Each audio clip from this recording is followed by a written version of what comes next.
Mm, Ya está. ya, Ahora sí entramos. ¿qué comienza? Bien, listo. Señoras y señores, muy buenas noches tengan todos ustedes. Tuvimos algunos problemas con el internet y no pudimos salir de manera temprana como habíamos esperado hacerlo a partir de las 9 de la noche, como es nuestra costumbre todos los miércoles, desde las redes sociales y desde el Centro de Comunicaciones del Partido de Evolución. Y bueno, y justo nos pasa hoy que tenemos que cerrar las transmisiones de este año, porque esta es la última transmisión de este año, y vamos a regresar el año que viene, Dios mediante, el 6 de enero, el miércoles 6 de enero a las 9 de la noche. Eh, y bueno, son cosas, gajes del oficio. Justo lo comentábamos fuera de pantalla, fuera del micrófono con José Luis. Nos fue muy bien todo el año y justo el último programa tenemos este problema. Entendemos que estuvieron esperando, algunos deben haberse ido, otros ya regresarán en su momento. Igual tendremos una hora de programa, queremos tocar los 4 puntos con ustedes y con eso concluir las labores del presente año. José Luis Tapia Rocha, que les habla Juan Alberto Ugaz, estamos conectados, esperando también la conexión con Radio Onda Popular en Babamarca y Cajamarca y Radio Check FM en Huancavelica, porque las conexiones se nos han interrumpido y a lo mejor estamos conectados también con Chipito Ríos Online en Tampa. Bueno, se ha hecho un barullo de conexiones que esperamos en el camino podamos reconectarnos también con ellos, a quienes desde acá les mandamos nuestro mensaje, nuestro saludo y nuestra gratitud por la preocupación que expresaban de que no estábamos en línea. Bien, vamos a tratar los 4 puntos que corresponden a este programa. José Luis Tapia, ¿cómo estás? Buenas noches. El primer punto es, gobierno le dice no al colegio médico. Así es, muy buenas noches a amigos fans de Evolucionarios, líderes de Evolucionarios. Saludo a todas las bases de Evolucionarios distribuidas a lo largo de nuestro país. El día de hoy, el presidente Sagasti hizo su primera aparición en público dentro del Palacio de Gobierno con su grupo de ministros rodeados, explicando un poco el mes que había transcurrido y también esperando que dijera algún anuncio, algo que parecía que había un rum rum ahí detrás acerca de una declaratoria de cuarentena estricta. Felizmente eso no pasó y le dijo no al colegio médico. Resulta que el colegio médico había pedido que haga una cuarentena focalizada. Felizmente empleó la palabra focalizada, pero me imagino que en el interín del gabinete de ministros debe haber ocurrido un debate sobre las medidas implementadas ya en la fase 4, o sea, la casi apertura total de la economía, con el ministro de Economía y la ministra de Salud. Hasta lo que conozco del ministro Waldo Mendoza, es un profesional competente y no se deja mangonear, como decimos a veces, por la ministra de Salud con sus cifras de aumentos de contagio, esto que ha ocurrido, entre comillas, ha ocurrido, porque también tenemos versiones in situ de personas que han ido a los hospitales a las puertas de la sala de emergencia, donde entran las ambulancias afuera, y parece que las cosas siguen normal.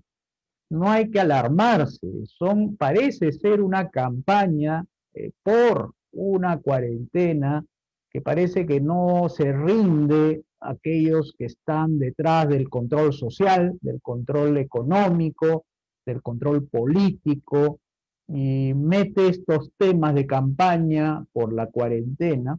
Nosotros ayer sacamos un comunicado, Juan, que tú has sido testigo de esto, donde advertíamos sobre las consecuencias negativas de esta cuarentena. ¿Qué dice, qué dice ahí la noticia, ¿no? ¿Por qué el gobierno le dice no? Primero, porque al parecer las cifras de contagio no son como las que estaba especulando el colegio médico, que es un colegio que para nosotros en el Partido de Evolución no debería tener una ley, que que lo respalde y que obliga a los médicos a colegiarse. Esa es una institución medieval. Los colegios profesionales vienen desde hace centurias con ese privilegio de que el Estado le otorga ahí digamos así, unos permisos que tiene que otorgarle a los médicos, como hacían los maestros con los artesanos, ¿no? Que tenían que entregarles, si no, no podían ejercer la profesión. Bueno, este colegio médico, aprovechándose de su prestigio de médico, resulta que propuso ampliar el toque de queda de 8 de la noche hasta las 4 de la mañana, durante cerca de 20 días, ¿no?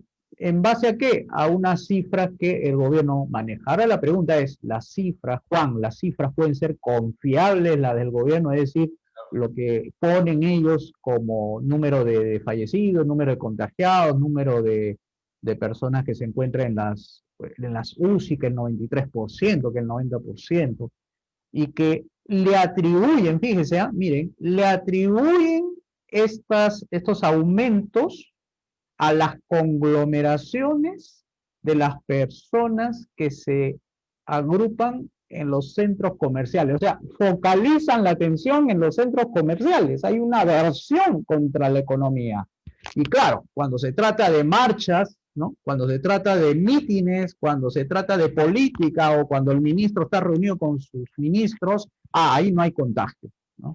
Entonces, esta suerte de ponerle medidas drásticas a la economía en base a cifras del gobierno, aglomeraciones en Navidad porque la gente va a comprar tranquilamente su regalo, levanta muchas sospechas, de verdad. No estamos muy seguros que las cosas las estén haciendo bien con la ministra Massetti, que dicho sea de paso es una política, recuerden bien, no es una médico que está frente a un paciente, es una persona que está ejerciendo un puesto político, y como su rol es político, entonces deja de lado su rol médico. Ahora, que se justifique ella en sus medidas porque ella es médico, eso es una estrategia política, no deja de ser político su postura. O sea, no estamos frente a un médico, estamos frente a una política,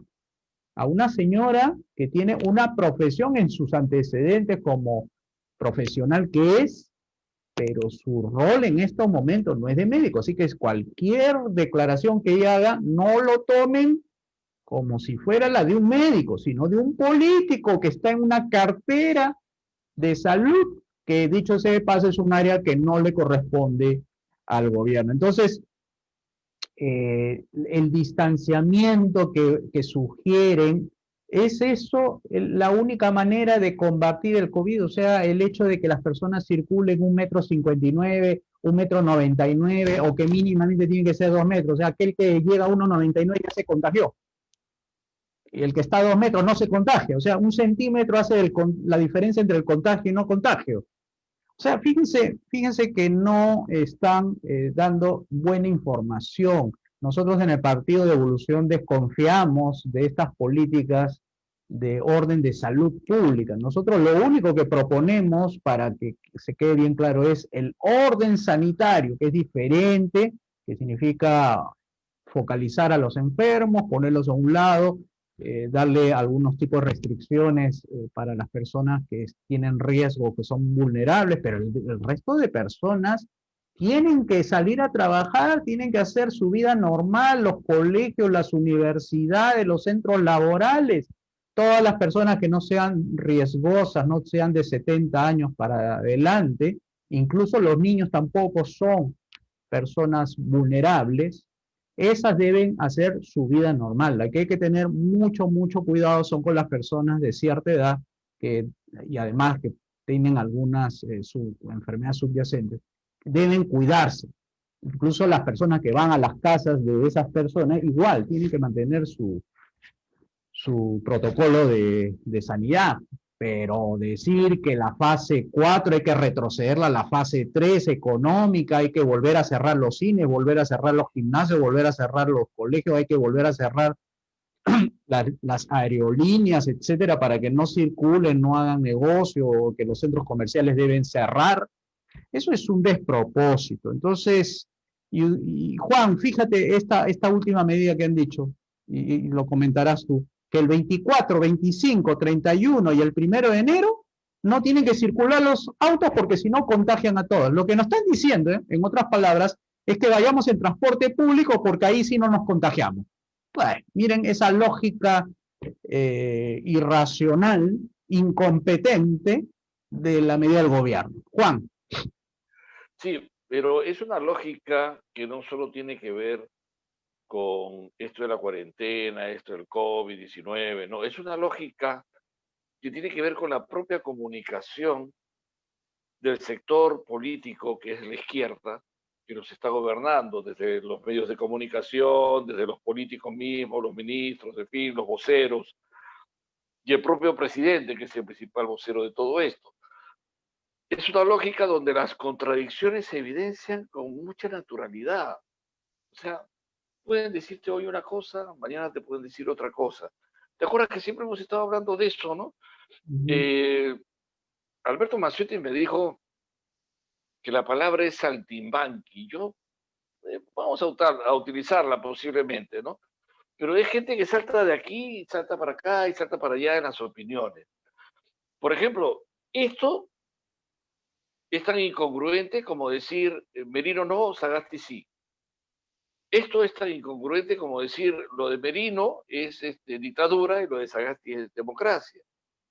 Esto es tan incongruente como decir los delincuentes que murieron en la calle son héroes y los que los mataron fueron la policía. Esto es tan incongruente como querer meterlos como héroes y oponerse a todo aquel que diga que no es verdad. Esto es tan incongruente en todo sentido de la palabra como decir, no salgas a la calle, pero pasó lo de Merino y todos a la calle, ¿no es cierto? Y todo el mundo a la calle, ¿no? Es tan incongruente como que esa multitud que hubo en la calle, que era la Plaza San Martín, solamente la plaza, esa muchedumbre, es mucho más grande que la que está en igual de apretada, pero más grande que la que está comprando por Navidad en las calles del centro de Lima. Las de Mesa Redonda, por ejemplo, ¿no? Entonces, es totalmente contradictorio lo que dicen aquí, lo que dicen acá, lo que dicen allá. Y cuando hay mucha contradicción, yo me acuerdo de una frase de mi abuela que en paz descanse y que de Dios guarde. Cuando hay mucha contradicción es porque alguien está mintiendo. Y eso es cierto. Alguien está mintiendo y nos están diciendo mentiras. Yo creo, mi estimado José Luis, permíteme hacer un razonamiento hipotético. Esto es una suposición, yo no tengo ninguna prueba de lo que voy a decir, pero tengo una suposición. Todos los gobiernos miden las opiniones de la gente, o sea, hay encuestas que nos mandan que son mentirosas, pero ellos tienen las encuestas reales, eso sí, ellos saben qué pasa en la mente de cada uno. Y ellos han medido, de hecho que lo han medido, la veracidad de la cuarentena y han medido la respuesta de la población frente a una cuarentena y han pisado el freno. Para mí esto es lo que ha pasado. Han pisado el freno. ¿Por qué? Porque la gente ya no cree. Hay, por supuesto, gente que cree eso, que te dicen, oiga, mantenga sus 10 metros de distancia porque el virus hasta los 9:90 llega. A los 10 ya no llega, ¿no? Hay gente que es así, ¿no? Y entonces, bueno, ellos creerán, pero la mayoría de las personas ya están hartas. Uno lee las opiniones que el propio público pone en El Comercio, pone en Perú 21, pone en RPP, las opiniones de la gente, y todas las opiniones te están dando una medida cualitativa. No creen en la bendita cuarentena. Entonces, el gobierno, que es absolutamente populista, y digo en su posición, tiene que haber hecho un análisis de lo que está pasando. Ya ha pisado el freno. Sabe que se le viene y se le viene la bronca de la calle. Es un gobierno muy inestable. Su inestabilidad está en sus puras contradicciones. Ya perdió un ministro del Interior y lo ha perdido mal. Ha perdido dos ministros del Interior y los ha perdido mal. Y entonces está en ese gran problema. Es un mal gobierno. Esa es la gran verdad. Y lo único que vamos a escuchar siempre son discursos contradictorios. además de aburridos. Si ustedes miran el video, atrás hay alguien que está durmiendo y creo que es la canciller de la República. En fin, mi querido José Luis, hoy día tenemos 4 puntos que conversar, 4 puntos importantes. Solo cierro este tema del colegio médico dando total razón a lo que nosotros decimos. Las colegiaturas funcionan más para cuestiones de élites políticas, ¿no? Y además, el muchacho joven que se recibe, que saca su título, todavía tiene que pagar la colegiatura para poder ejercer cuando debería estar ejerciendo con su título.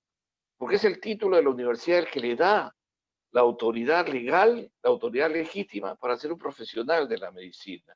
Y esto monopoliza las cosas. Hay muchos chicos que terminan incluso hasta siendo hasta anestesiólogos o ayudantes, qué sé yo, porque no pudieron pagar la colegiatura, hasta en el camino fueron encontrando esa posibilidad y sus especialidades no pudieron practicarla. Yo creo que la colegiatura es muy egoísta y eso indudablemente debe ser un tema que el próximo año lo toquemos, porque la gente tiene que entender por qué no estamos de acuerdo con estos colegios que solo funcionan para cuestiones políticas, solo funcionan para presiones políticas. Esta es una presión política. Es una plataforma, Juan, es una plataforma para lanzarse como político. Los colegios profesionales han servido como plataforma y además no ha asegurado, y no puede hacerlo, evitar los falsos y los malos médicos. Y cuando hay malos médicos en sus filas, no los vota. Porque si votaran, realmente se quedarían sin votos. Decía, sin aportes. Sin aportes, así es. Por lo menos a la directiva, ¿no? O sea, no hay ninguna garantía que un colegio médico le dé a las personas comunes y corrientes diciendo que los médicos que están ahorita en sus consultorios, en los hospitales, son buenos médicos. Ni siquiera el colegio médico puede asegurar eso. Entonces, obligar a que se afilien a un colegio médico no asegura que un médico que está frente a ti sea un buen médico. Y es que esa regulación del colegio médico es impropio, no le corresponde. Y hay otras regulaciones que son mucho más efectivas y que no necesitan de ley mala, por ejemplo, de creación del colegio médico, para que haya buenos médicos y que no pasa por el colegio médico, ¿no? Claro, el colegio médico no es necesariamente una garantía de que vas a ser un buen médico. No necesariamente. Y tienes que subordinarte a muchas cosas. La gente más bien, los grandes profesionales no se meten en los asuntos políticos. No están metidos persiguiendo un cargo político, no están detrás de eso. Es algo que yo lamento. Deberían venir a enrolar el trabajo político de un partido como el nuestro, por ejemplo, ¿no? Deberían enrolarse a esto. Pero están en su carrera, están en su profesión, ¿no es cierto? Hay mejores médicos fuera de la dirigencia gremial. Hay mejores médicos, microbiólogos y epidemiólogos que ellos mismos han dicho que la cuarentena hace daño. Y dentro del colegio médico también hay camisetas partidarias. O sea, el colegio claro. Hay del Partido Comunista, hay de los Moraditos, hay del Partido Frente Amplio. Así que son los que se meten, y que son los que se meten a la dirección del colegio. Por eso que nosotros no confiamos en los colegios médicos, porque no son de garantía, ¿no? Por eso no le damos seriedad. De la derogación de las leyes que crean los colegios profesionales. Bien, podemos otro tema, Juan. Sí, porque este es un tema que es parte de un gran tema, que es el tema de los colegios médicos, que vamos a tocar de los colegios profesionales, que los tocaremos el próximo año, el 6 de enero. Yo creo que lo dejamos ahí en agenda. El segundo punto es un punto lamentable con el que cerramos el año. Persiste el desempleo a pesar del programa de reactivación del gobierno. ¿Por qué?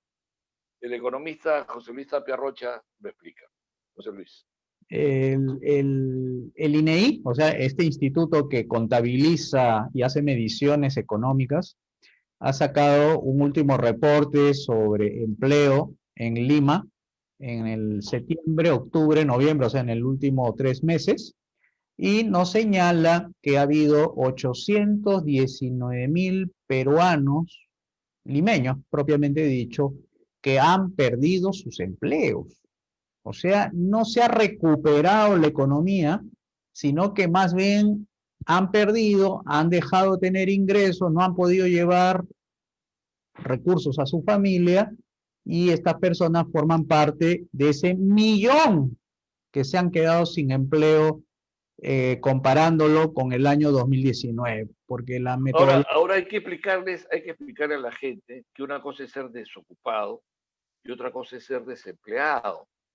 Desocupado es el que no consiguió trabajo y desempleado es el que ha perdido su trabajo. Ambos suman la de gran desocupación que hay en el Perú. Sigue, José Luis, sigue. El desempleo, comparándolo entre el año pasado y en el mismo periodo, no se hace así las comparaciones, porque como son estacionales las cifras, comparándolo en los mismos meses, septiembre, octubre, noviembre del año pasado, comparándolo con esos mismos meses para este año, el desempleo ha subido en 120%. O sea, comparado con respecto al año pasado, en esos meses que he señalado, que es más o menos algo así como 2 millones de personas que estaban empleadas, o sea, 2 millones el año pasado estuvieron empleadas y ahora hay 1 millón. Entonces se ha perdido bastantes empleos a pesar de la reactivación. Repetimos, el COVID no ha creado desempleo. Lo que ha creado desempleo es la medida del gobierno de la cuarentena. Eso es lo que ha causado el desempleo. La medida del gobierno de mandar a todos a su casa es lo que ha originado el famoso desempleo y el retroceso económico que lo hizo el expresidente Vizcarra y sus ministros de corte izquierdistas mercantilistas. No es la enfermedad, repetimos, es la medida de váyanse todos a su casa y no salgan, toque de queda con ejército en las calles. Eso ha sido lo que ha destruido los empleos, los ingresos y que hasta ahora no nos recuperamos por más bonos económicos que haya dado el gobierno a todas las personas. Lo que sucede es que las personas no van a gastarse todo el dinero que le dé el gobierno, va a asignar a lo prioritario y va a guardar como para enero, febrero, marzo, porque las cosas se van a poner difíciles y hay que decirlo, que esta economía que se ha sobreendeudado, o sea, ya no ha tenido más recursos el gobierno porque como se le ha ido todos a sus casas producto de este desempleo y las empresas MIPE han quebrado, también son varios millones de empresas de dos o tres personas que prácticamente no ha recaudado. Acá el tema es que el indicador del gobierno preocupante, ¿usted cree que se va a preocupar por tus finanzas? ¿Por tu dinero que tú llevas a tu hogar? No, ¿sabe qué se preocupa el gobierno? De sus finanzas. El que no tenga plata para pagar las consultorías del Ministerio de Cultura, el cambio de identidad de Petroperú que ha costado $500,000 el cambio del logo para todas las publicaciones. Innecesariamente. El Perú no necesitaba un logo nuevo de gasolinera. Imagínense, en eso desperdicia el gobierno de Sagasti. Se supone que era un gobierno pulcro, que lo pusieron los pulcros de los mítines para que trajera tranquilidad, racionalidad, reflexión. Miren el Partido Morado, eso es lo que es. Aprueba un gasto de $500,000 que cuántas vacunas se hubieran comprado con eso para un cambio de loguito de Petroperú a uno más moderno. En eso gastan el dinero. Por eso decimos que los gobiernos no están para hacer negocios, para no tener empresas estatales. Porque ahí se demuestra cómo, aparte de destruir la economía, cuando el gobierno interviene en la economía, desperdicia los pocos recursos que tenemos. Y ahí tienen la prueba. Petroperú gastando $500,000. Claro, lo gasta porque hay intereses detrás de cuántas empresas que han trabajado detrás de esa convocatoria deben haber ganado sus varios cientos de miles de soles. que no es poca cosa. O sea, el sector mercantilista, o sea, esta derecha falsa que se acuesta con los socialistas del gobierno, es la que está originando estos gastos que, al final, ¿qué nos dice el gobierno? Que no tiene plata para comprar vacunas inmediatamente, que toda la culpa lo ha tenido el gobierno que ha entrado, que ha salido, y que ellos han entrado y que no han podido hacer nada. O sea, tienen una justificación totalmente inaudita que ha llevado, a, como hemos dicho, a 2 millones de desempleados, imagínense, y tenemos una economía que no despega. ¿Saben por qué no despega? Porque el 44% de los restaurantes están ahí, yéndose en picada. 23% del transporte también tienen problemas económicos y tiene que el gobierno salir a subsidiarlo, a la línea metro roja, a la línea metro amarilla, a la azul. Ahora los colectiveros también piden, ¿y por qué? Por esa cuarentena del gobierno de Vizcarra. Ahí tienen, cuando un gobierno interviene en salud pública, interviene en la economía, destroza la economía. Y ustedes lo están viendo. Yo no sé qué esperan.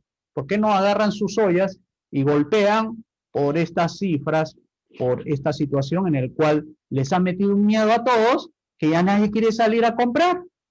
Entonces el bono económico que les ha dado a la persona, ¿de qué sirve si no va a comprar nada? Entonces es una mala política que ha hecho que sectores como restaurantes, alojamientos, transporte, comercio, estén en picada y hayan destrozado la economía. Y a los que les ha ido muy bien, fíjense, a la banca, porque ese bono económico, por supuesto, ha pasado por los bancos para poder distribuir. Les ha ido muy bien a la pesca y les ha ido muy bien a la construcción. Pero al resto de la economía sí no le ha ido muy bien. Y eso es lo que ha generado este gran problema del desempleo, a pesar de estos esfuerzos por querer reactivarlo. Y le hemos dicho varias veces, no se reactiva una economía por el lado de la demanda, sino por el lado de la oferta. Ese es el mayor gasto que hay de la economía. Ese se llama el supply side economics, o sea, la economía por el lado de la oferta. Ese es el mejor gasto, no el de la demanda, que es de tipo keynesiano. Entonces, para redondear y darle el pase a Juan, ha crecido el subempleo. ¿Y qué cosa es subempleo? Cualquier trabajo menos de 8 horas. Y la gente está repartiéndose, trabajando en la mañana en un lado y se van a hacer otra labor en la tarde. Y si pueden, en la noche. Y ese es el subempleo que ha crecido más en estas épocas. Así que la economía este año va a caer en menos 12%, que es la más alta del mundo. Ningún país ha hecho lo que ha hecho el Perú en destrozar su economía este año. Ningún país, ni siquiera Beirut, ni siquiera el Líbano, ni siquiera los países en guerra pueden haber destrozado tanto la economía como lo ha hecho un país que no tenía necesidad de hacerlo de esa manera tan irracional. ¿Alentado por quién? Por su ministro izquierdista, Víctor Zamora. Ese es el culpable, porque le metió miedo a la gente, no quiso hacer las pruebas moleculares, sino las pruebas rápidas con su estafa detrás que hubo, que generó toda esta suerte de miedo colectivo, que no permite a la gente salir a hacer su vida normal porque le siguen los medios de comunicación con su publicidad estatal, infundiéndole temores injustificados a la población. Por eso nosotros publicamos en nuestra página de Facebook la Great Barrington Declaration, que donde los mejores epidemiólogos del mundo, de la Stanford, de Yale, de Harvard, han firmado una declaración donde ponen su prestigio diciendo que la inmunidad colectiva, la suerte de hacer su vida con normalidad, es la que va a detener la curva de contagio y que la que va a hacer que la gente se inmunice sin necesidad de vacuna. Porque si seguimos en estos confinamientos por miedo, va a originar alteraciones en la salud mental, en tratamientos del cáncer y de otras enfermedades. Y eso es lo que va a traer más problemas a futuro, no ahorita, van a ver eso dentro de unos años. Juan. Sí, además la inmunidad en Iquitos. Iquitos ha logrado la inmunidad. Y hay otros lugares donde también se está, en pueblos más pequeños, que se está logrando la inmunidad, más por rebeldía de la gente. Ellos han seguido saliendo y por rebeldía han logrado esa inmunidad.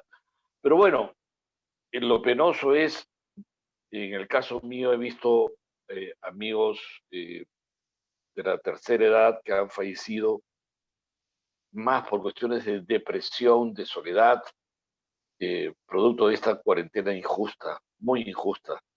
Detrás de esto ha estado pues metido ese nuevo orden mundial de disparar idioteces por todos lados ya hablan de cambiar, en todos los países, de cambiar las constituciones, de hacer una constitución socialista, etcétera, como pasa aquí, ¿no? El modelo ya no funciona, etcétera, etcétera. Incluso hasta utilizan a su santidad para hablar de que el modelo ya no funciona y hay que seguir al orden mundial, etcétera, etcétera, ¿no? Todo esto está relacionado, nada está enajenado. Todo tiene un porqué, una casuística en la política. La política es casuística. Hay que ubicar siempre dónde está la casuística. Lo demás es marearte el cerebro para que no veas las cosas, subjetivizarte para que odies al otro, siempre estás odiando y crees que el problema es vencer al otro en una guerra estúpida que no nos ha permitido otra cosa que se metan en la división de los dos sectores anticomunistas, se metan por el medio en el divide y vencerás los comunistas que hoy están en el poder y que vienen en el poder hace años, solo que ahora han tomado más poder. Otra cosa que yo quería decir es que vamos a terminar con 6% de déficit y vamos a terminar con una deuda inmensa que llegará a 83.000 millones, puede ser la cifra en total con la que deja Vizcarra. 60.000 millones, 60.000 millones de dólares. 60.000 millones de dólares. De dólares. Estaba hablando en soles, 60.000 millones, imagínate. Eso es un abuso. Cuando usted va con su tarjeta de crédito, pongamos a una tienda de esta de ropa, usted decide lo que usted compra. Usted decide su deuda. Usted decide si es en una cuota, 2 cuotas, 3 cuotas, porque es su plata, es su deuda, es su responsabilidad. Pero los gobernantes, ellos deciden la deuda que usted y yo, José Luis, y todos los que estamos acá, vamos a pagar, porque ellos no la pagan, ellos nos endeudan a nosotros, y eso es una cosa injusta. Por eso es que el Partido de Evolución reconoce que es necesario limitar al Estado y limitar al gobierno y que el político sea un hombre limitado en sus acciones, no puede extralimitarse a la confianza de abusar de usted para que usted pague 60.000 millones de dólares, porque es usted que lo va a pagar. Eso está mal. Y por eso es que decimos que el Estado limitado debe limitarse a 3 funciones: infraestructura, seguridad y justicia. Nada dice de macroeconomía. El Ministerio de Economía hay que cerrarlo. Lo único que hace es endeudarnos y crearnos impuestos, excesivos impuestos. Y el Banco Central de Reserva también, porque ese es otro peligro. Mañana le dan a la maquinita y otra vez volvemos a la hiperinflación, que es a lo que estamos caminando. Yo simplemente digo que todo esto ha sido una crisis innecesaria. Nos han empujado, nos han llevado a esta crisis totalmente innecesaria. Nunca debimos haber caído en esta situación. Éramos un país que íbamos bien, que podíamos haber ido mejor si hacíamos las 5 reformas. No es que tengamos que ir a una constitución socialista, tenemos que ir a las 5 reformas que no la quisieron hacer, ni el señor Fujimori ni los que vinieron después, pero nosotros sí, porque nosotros somos la derecha buena. Vamos con el tercer punto, José Luis, que el tiempo corre. Gobierno no quiere devolver, miren, por eso decimos, la economía no debe manejar el Estado ni el gobierno. Gobierno no quiere devolver dinero que no es suyo. Aquí está José Luis Tapia. El Tribunal Constitucional calcula que entre un mes a un mes y medio debe estar soltando el resultado de cómo va a quedar finalmente la ley que dio el Congreso hace unos días, creo que el 5 de diciembre fue, sobre la insistencia en la devolución de los fondos de la ONP, que era devolverle 4.300, una UIT, a todos los aportantes y exaportantes y devolverle todos los aportes a los pensionistas. Y el gobierno ha cuestionado diciendo que no tiene constitucionalidad esa ley. Bueno, el gobierno puede poner sus argumentos como mejor le parezca. Nosotros en el partido también cuestionamos la decisión del gobierno, cuestionamos la legitimidad de su reclamo, porque ellos no pueden reclamar la constitucionalidad de la ley porque dice que el gobierno no tiene iniciativa de gasto, o el Congreso no tiene iniciativa de gasto, asumiendo de que va a proteger los dineros previsionales en favor de los que han aportado. Nosotros cuestionamos la legitimidad de esa decisión. Entonces, nosotros estamos a favor que, primero, se devuelva, porque si nosotros somos gobiernos devolucionarios, vamos a honrar la deuda con la gente, con las personas, por algo nos llamamos partidos de devolución. Vamos a devolverle, aparte de su dinero, las oportunidades. Sin embargo, lo que tenemos que decir es que levantamos un interrogante. ¿Es respetuoso el Estado de Derecho con un tipo de argumento de no querer devolverle a los aportantes y exaportantes y a los pensionistas lo que ellos han aportado, es decir, su dinero? Pueden reclamar ellos la constitucionalidad de la ley que dio el Congreso, señalando que eso está dentro del Estado de Derecho. ¿Cuál Estado de Derecho, señores del gobierno? ¿Cuál Estado de Derecho? El Estado de Derecho que a ustedes les gusta, es decir, aquellas propuestas en el cual no se le quiere devolver el dinero del gobierno, el dinero de los aportantes. Entonces, para quedar bien, seguramente lo mandan al tribunal para que se resuelva, ¿no? Ustedes saben que el tribunal tiene votos a veces medio extraños, a veces sale 4-3, a veces sale 3-4, cuando se trata de cosas relacionadas a la economía, sale algunas veces razonable sus votos y a veces no sale muy razonable, pero cuando se trata de política, no, sí salen casi todos a favor del gobierno. Y es que ahí dentro hay una serie de personas, tribunos le dicen así, que tienen su camiseta puesta con el gobierno, ¿no? O sea, hay gente del gobierno que están ahí influenciando en los votos de estos señores, ¿no? Entonces, no es que el Tribunal Constitucional sea pues la Corte Suprema de Estados Unidos, que lo que diga la Corte Suprema de Estados Unidos pues es una lección sobre derecho y sobre constitucionalidad. Aquí las lecciones que nos dan los tribunos es las lecciones de cuán oportuno o inoportuno son las decisiones en virtud de, como le dicen, probar cómo está la sensibilidad política como para emitir un fallo que sintonice con los deseos del gobierno y con los deseos de los grupos de interés. O sea, un poco como que mide el timing, o sea, el momento en que suelta sus decisiones, ¿no? Como que hace no mucho tiempo, cuando tenían que declarar si era de competencia del Congreso vacar a un presidente y prácticamente la decisión fue express, ¿no? O sea, que lo hicieron en el momento para evitarse el problema después de que está luego diciéndose que se está favoreciendo a una tendencia política a otra, ¿no? Entonces, esa es nuestra observación, que el gobierno está manejando muy mal el tema de la ONP porque además sabemos, tenemos ahí documentos de la propia ONP donde hay como 20.000 millones de soles que están invertidos en empresas privadas. O sea, ¿dónde está el dinero de la ONP? Dirán, ¿dónde se encuentra si el gobierno tiene que subsidiar el 20% para poder pagar a los pensionistas?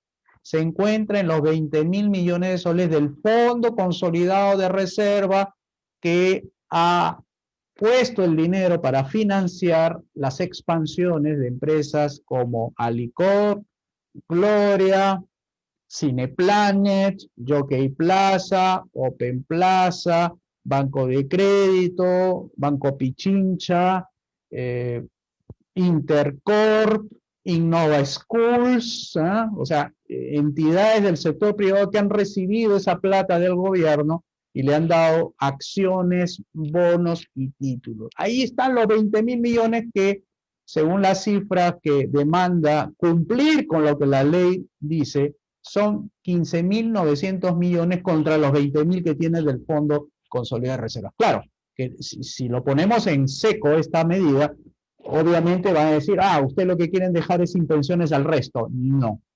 Y ahí viene nuestra propuesta, Juan, la propuesta de la reforma de pensiones, que bien lo tenemos. Sabemos que la reforma de pensiones no puede ir sin las otras 4 reformas, que es la reforma política, la reforma económica, la reforma educativa y la reforma de salud, porque la reforma de pensiones es una de las 5 reformas. Y por tanto, si decimos que hay que devolverle lo que le corresponde, porque ese dinero no es del gobierno, es de los aportantes y exaportantes y pensionistas, es porque hay que hacer también otras 4 reformas. Y esta reforma no es para crear un nuevo sistema de pensiones, no. Es para permitir que el mercado libre de las pensiones funcione. Y lo que quiere el gobierno es crear un sistema, algo artificial dentro de la economía. Ellos quieren crear sistema y nosotros queremos que funcionen los mercados de pensiones. Es cosa distinta, no es lo mismo sistema de pensiones que mercado de pensiones. El mercado de pensiones tiene que ver con la libertad de las personas de decidir para su futuro. Y el sistema de pensiones implica obligación de dar tu dinero así no te guste, el 13% a la AFP o la ONP. Eso es lo que quiere el gobierno. Nosotros de partido queremos el mercado libre de pensiones. Juan. Sí, mira, hay un dato bien curioso. Las AFP son el fondo privado de pensiones. ¿A dónde está ese dinero? En bonos del Estado. Curioso, ¿no? La ONP es del Estado. ¿A dónde está ese dinero? En las empresas privadas. Qué curioso, ¿no? El mundo al revés, totalmente al revés. Eso pasa porque el Estado se mete a hacer cosas que no debe. La economía no es un asunto del Estado. Si usted cree que la economía es un asunto del Estado, entonces usted está mirando el mundo como socialista. Discúlpeme, pero eso está en el manifiesto comunista de Carlos Marx y Federico Engels. Eso es socialismo. Y a usted lo habrán educado de esa manera, usted cree que esa es la única forma. Mentira. Eso es absolutamente falso. El Estado no tiene por qué meterse en esa función. Nosotros vamos a sacar de lado al Estado del Ministerio de Economía, del Banco Central de Reserva, esas cosas ya no más, porque el Estado y el gobierno se extralimitan y hacen estas tonterías con el dinero de los pensionistas, tanto en los fondos privados como en los fondos no privados, como también hacen con las deudas en las que nos meten. No tienen ningún derecho, nadie desde el Estado, de hacer eso con nuestro dinero. Ahora, esto también es socialismo por una cosa, porque se apropian de lo que no es de ellos, de lo que es ajeno, de lo que es de nosotros. Cada uno es dueño de su plata. Eso es lo que tienen que entender. De la manera más simple, más sencilla, es como se lo estamos explicando. Entiéndanlo bien. Si usted cree que el Estado debe meterse en economía, usted está mirando al mundo como socialista. Y si eso está en el manifiesto comunista, ¿sí? Creen que el BCR es una institución capitalista, se han equivocado. Por favor. El Banco Central es una institución que ya lo habían escrito Marx y Engels en 1848 con la nomenclatura de centralización del crédito. Centralización del crédito. Y esto es un invento de 1922 de una misión de los Estados Unidos para venderle la idea a los gobiernos que tienen que controlar la moneda. Porque cuando tú controlas la moneda, estás controlando los poderes de compra de la gente. Entonces, el Banco Central es una institución concebida por el comunismo, y eso también el Partido de Evolución tiene dentro de su programa de gobierno, derogar la ley de creación del Banco Central, porque es un atentado contra el libre mercado. No puede haber una entidad del Estado que asigne la cantidad de dinero en la economía como si fuera una institución de mercado. No, es una institución política que se viste de técnico para que no lo toquen y se convierte en una isla donde hay buenos sueldos y se heredan los puestos ahí.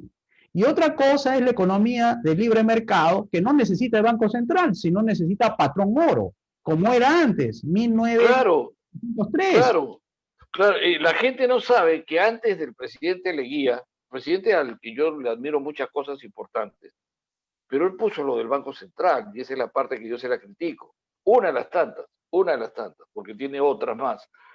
Pero antes de él, el Perú funcionaba sin Banco Central. Esa es una gran mentira.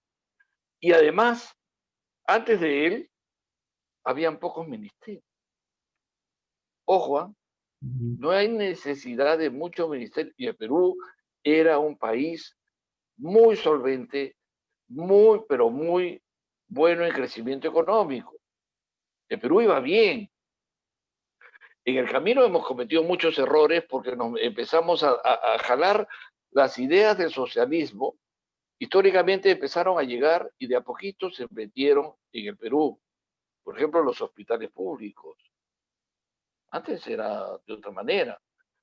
Se metieron los colegios públicos. Y empezamos a avanzar y avanzar hasta llegar a las empresas públicas. La gente, por ahí yo escucho a algunas personas que dicen, no, Sedapal es la patria. Sedapal es la patria. Sedapal no existía. Yo era niño y no existía Sedapal. Y era una compañía que vino a Lima, que la trajo el propio Leguía, ¿no? Y en la época de Leguía, me contaban mis abuelos, el Perú no tenía agua potable ni desagüe. Y esta compañía puso agua potable y desagüe por primera vez. Y son esas tuberías que después Sedapal se apropió con la estatización de Velasco y que hasta ahora no las ha cambiado, no las ha renovado. Ahí están y en cualquier momento revientan porque siempre revientan. Y nunca fue más allá hacia los cerros a darle agua a la gente, como la compañía privada ya lo hubiera hecho, donde hay mucha gente que sigue subiendo agua en balde a los cerros.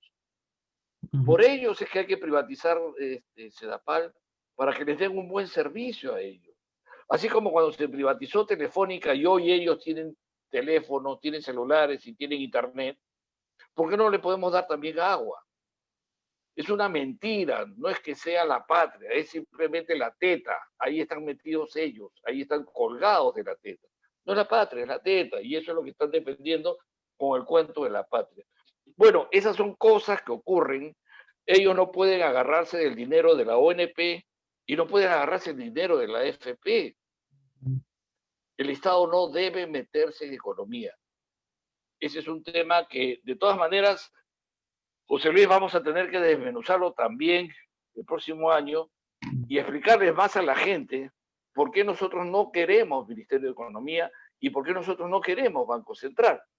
Porque hay una explicación, hay un fundamento económico, pero también político. ¿Ok? Así que eso queda también pendiente en agenda. Vamos con el siguiente punto, que es el punto 4. Yo, la verdad, espero estar conectado con Checheque FM en Huancavelica, con Onda Popular en Papamarca, Cajamarca.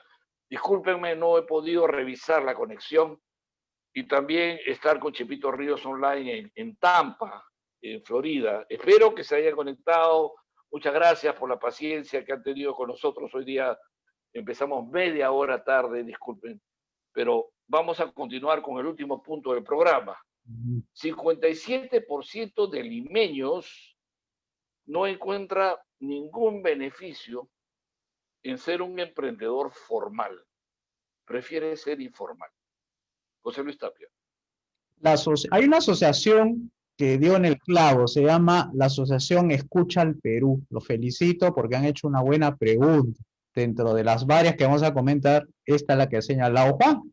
Dice, 57% de niños señala que ser formal no lo beneficia. Y además, dentro de lo que sabemos, es que de ese grupo sabemos que hay 72% de trabajadores que son informales. Entonces, la realidad es que las personas no encuentran los supuestos beneficios que le venden un ministerio de la producción que los trata de formalizar a las micro y pequeñas empresas, para que entren y dicen que a partir de eso van a crecer. Si ustedes miran, desde el año 90 que empezó toda esta formalización, esta campaña para que las empresas sean formales, cuando no existía la SUNAT en el año 91, sino existía la Dirección General de Contribuciones, y la creación de la SUNAT se dio en el periodo de Fujimori, así que no me digan que Fujimori fue liberal, porque no tiene nada de liberal una persona que aceptó, que se cree Indecopi, se cree Ocinermin, se cree Ocitran y se cree el Ministerio de la Mujer. Si no, pregúntenle a los que han hecho un poco de historia, ¿cuándo fue que se fundó el Ministerio de la Mujer? Fue en el periodo de Fujimori. Así que eso de decir que es liberal, eso es un poco, digamos así, digamos, no hay que tenerlo en cuenta, digamos, este tipo de apreciación. Entonces, Por eso no quiso hacer las 5 reformas. por eso le decían que ellos hicieron la reforma incompleta, pues no lo completaron. Claro, no quiso ir más allá, por eso hay 87 empresas del Estado ahí. Claro, La SUNAT, claro. la SUNAT apareció con Fujimori y hicieron campaña de formalización. Y si tú preguntas cuántos de esas microempresas ahora son grandes empresas, debe ser el 1%, porque en la actualidad la informalidad ha logrado volver una especie de pirámide, donde en la punta de la pirámide está el 0.5% que son las grandes empresas. El 1.5% es la mediana empresa y el 98% de las empresas desde los 90 siguen siendo microempresas. O sea, la formalidad no ha hecho crecer a las microempresas, por eso siguen microempresas y ha prosperado la industria de las MIPE con consultores MIPE y todo piensan en chiquito, porque los consultores, ¿dónde encuentran su mercado? No es la gran empresa, no es la mediana empresa, porque ellos ya tienen empresas que saben cómo manejarlas, sino que las microempresas les enseñan a cómo sobrevivir en un mar de regulaciones, en un mar de estatismo, en un mar de tributos, de impuestos, de defensa civil, y entonces están, de alguna manera, esos consultores de la MIPE engañando a las pobres MIPE que se puede prosperar en medio de una jungla de impuestos, de regulaciones, de municipios, de confiscaciones, de la municipalidad y les decomisa. Entonces, no pueden y no deberían, por un asunto moral, seguir enseñándole a la gente a hacer empresa, porque es engañarlo, engañarle, decir que usted va a ser como Elon Musk, ¿no? Elon Musk, el de Tesla, o que vas a ser un Jeff Bezos, y que le hacen visionar de que ellos pueden ser prósperos empresarios. Y la verdad es que para aquí, en el Perú, ser un próspero empresario, tienes que tener conexiones con la política. Porque cuando tú tienes conexiones con el gobierno, te da una licitación o te manda a comprarte zapatillas, cuadernos, libros o por ahí una especie de extorsión, me das tanto, yo te compro tanto, recién puede salir a flote es porque el gobierno le ha comprado. Pero una empresa sin conexión con la política, dudo que pueda prosperar. Ahí la evidencia te dice todo. El 98% de las microempresas siguen siendo micro desde los 90. No ha cambiado esa estructura. Desde los 90 sigue siendo 98% de microempresas y no ha cambiado habiendo pasado cerca de 30 años. Si eso no es una prueba, ¿qué cosa es?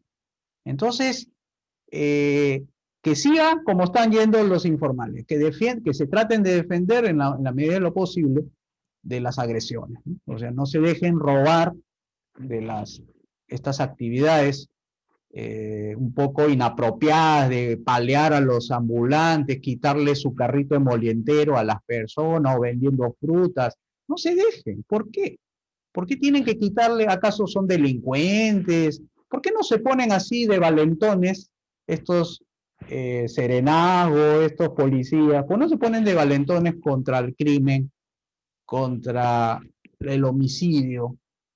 Y se ponen equivocadamente valentones contra humildes comerciantes. Nuestro partido es el partido de los emprendedores, Juan. Tú siempre lo dices, en cada momento que lo puedas mencionar lo dices. Somos el partido de los emprendedores.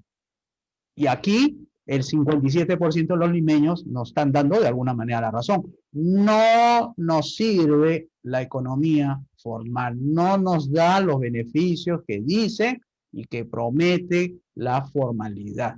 Y en eso sí coincidimos con nuestro rival político, Hernando de Soto, que es cierto que las leyes son las que generan los altos costos de entrada a un mercado, ¿no? Porque no se puede formalizar con estas actuales leyes. Por ejemplo, en esto, y si quieres, Juan, me interrumpes, pero en esta noticia del 57% que lo hizo la Asociación Escucha al Perú, ¿saben cuál es la problemática que confirma que nosotros no estamos equivocados y por eso hablamos de las 5 reformas, porque resuelve los siguientes problemas?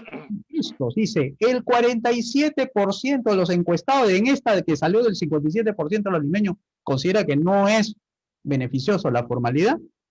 La delincuencia sigue siendo un problema también para las personas. El 47% de esa encuesta dijeron que la delincuencia es un problema. El 44% considera que hay estatismo, o sea, está teniendo en cuenta la corrupción. El 37% de esa encuesta señala que el desempleo es para él un problema. El 20% considera que la inestabilidad política es un problema.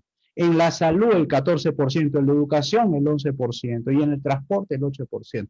Entonces, como verán, amigos de evolucionarios, líderes, sobre todo los que se encuentran en las bases de evolucionarios en Amazonas, San Martín, Ucayali, La Libertad, Puno, Cusco, etcétera, que nos ven en diferentes formas, sea por Facebook, sea por por los canales de YouTube que tenemos, y es que esta es la agenda que no se discute, Juan. Esta es la agenda que no se discute.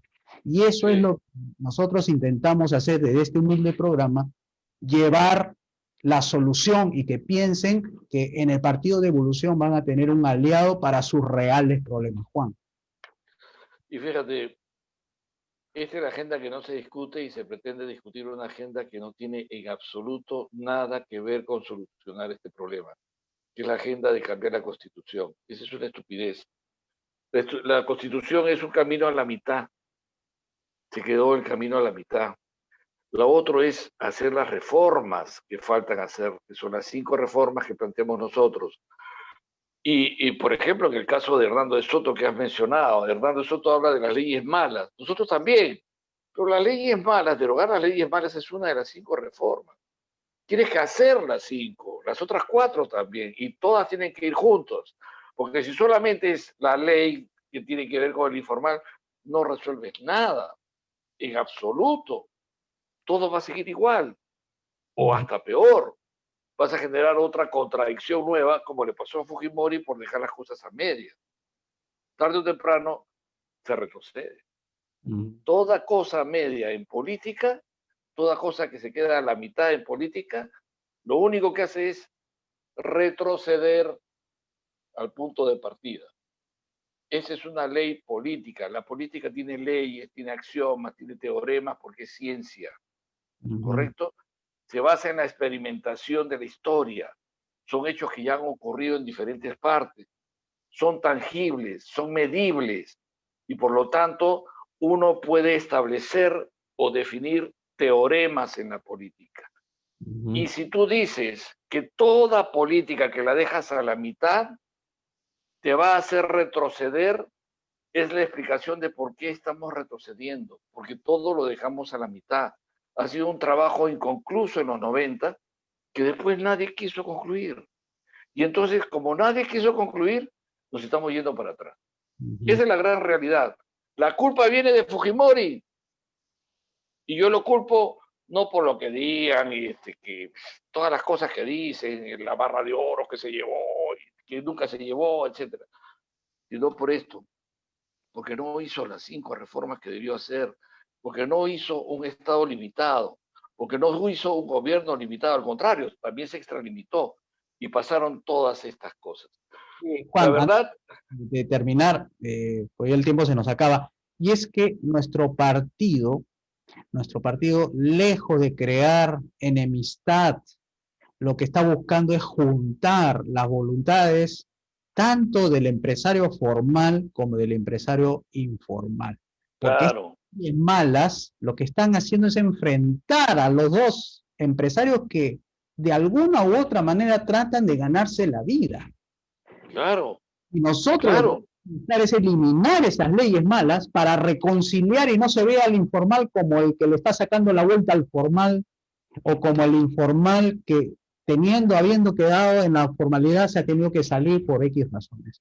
Y nosotros lo que buscamos es eliminar para que esos dos grupos se unan y Así es. puedan ser sinérgicos, sincrónicos, que puedan ser armonizables, y no como ahora que hace el estatismo y el socialismo, que es ponerlo de enemigo a ambos, ¿no?